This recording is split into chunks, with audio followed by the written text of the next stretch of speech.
Hello guys. അപ്പോൾ പതിവ് പോലെ തന്നെ ഞങ്ങൾ രാവിലെ നടക്കാൻ ഇറങ്ങിയിരിക്കുകയാണ്. അപ്പോൾ ഒരു വശത്തെ കൂടെയൊക്കെ സ്കൂൾ ബസ്സുകളും കാര്യങ്ങളൊക്കെ പോകുന്നുണ്ട്. സമയം ഏകദേശം ഒരു 7 മണിയായിട്ടുണ്ട്. അതുകൊണ്ട് തന്നെ സ്കൂൾ ടൈമാണ്. കുറേ ബസ്സുകളും കാര്യങ്ങളൊക്കെ പോകുന്നുണ്ട്. ഞങ്ങൾ ഈ പ്രാവശ്യം പോകുന്നത് ഒരു ചെറിയ ഉൾവഴിയിലൂടെയാണ് നടക്കാൻ പോകുന്നത്. കാരണം ഞങ്ങളുടെ വീടിൻ്റെ മുന്നിലുള്ള ടാറിങ്ങും പണികളൊന്നും കഴിഞ്ഞിട്ടില്ല. അപ്പോൾ മുന്നത്തെ വീഡിയോസിൽ ഞാൻ കാണിച്ചിട്ടുണ്ട്. കാനപണിയും ടാറിങ്ങും ഒക്കെ ആയിട്ട് ഭയങ്കര പൊടിയും കാര്യങ്ങളൊക്കെയാണ്. അതുകൊണ്ടാണ് ഞങ്ങൾ ഉൾവഴി കൂടെ പോകുന്നത്. അങ്ങനെ നടക്കുമ്പോഴാണ് ഒരു വശത്തെ കൂടെ കുറേ ചേച്ചിമാരൊക്കെ നല്ല ഡ്രസ്സും കാര്യങ്ങളൊക്കെ ഇട്ട് പോകുന്നുണ്ട്. അമ്പലത്തേക്കാന്ന് തോന്നുന്നു. അങ്ങനെ കുറച്ചുകൂടെ നടന്നു കഴിഞ്ഞപ്പോഴാണ് നമ്മുടെ ഈശ്വരമംഗലം അമ്പലമെത്തി. അപ്പോൾ അതിന് മുന്നിൽ നമ്മളുടെ തിരുവമ്പാടി കണ്ണൻ എന്ന് പറഞ്ഞിട്ടുള്ള ഒരു ആന ഇറങ്ങിക്കൊണ്ടിരിക്കുകയാണ്. അവൻ്റെ ലോറിയിൽ നിന്ന് അവൻ ഇറങ്ങിക്കൊണ്ടിരിക്കുകയാണ്. അപ്പോൾ ലോറിയുടെ മുന്നിലായിട്ട് തിരുവമ്പാടി കണ്ണൻ എന്നൊക്കെ വലിയ അക്ഷരത്തിൽ എഴുതി വെച്ചിട്ടുണ്ട്. പിന്നെ ഈ ഈശ്വരമംഗലം അമ്പലത്തിലെ 3-ാമത്തെ ദിവസത്തെ ഉത്സവമാണ് ഇന്ന്. അപ്പോൾ 10, 11, 12 തീയതികളായിട്ടാണ് ഈ ഉത്സവം നടക്കുന്നത്. അപ്പോൾ കഴിഞ്ഞ 2 ദിവസം ആനയും കാര്യങ്ങളൊന്നും ഉണ്ടായിരുന്നില്ല. ഇന്നാണ് ആന വന്നത്.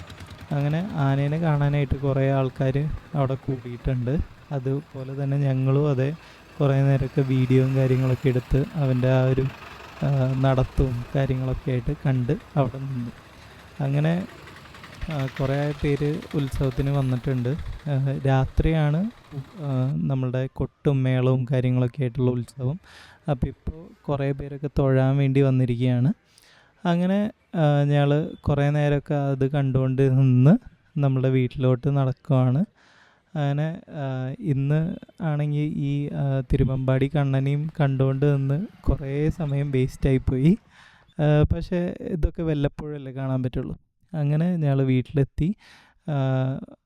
അമ്മയാണെങ്കിൽ ഇഡ്ഡലിയും കാര്യങ്ങളൊക്കെ സെറ്റാക്കി വെച്ചിട്ടുണ്ടായിരുന്നു. ചായ കുടിച്ചിട്ടാണ് ഞങ്ങൾ പൊതുവെ ഇറങ്ങാറ്. അതുകൊണ്ട് തന്നെ ചായ ഉണ്ടാവാറില്ല ബ്രേക്ക്ഫാസ്റ്റ് കഴിക്കുമ്പോൾ.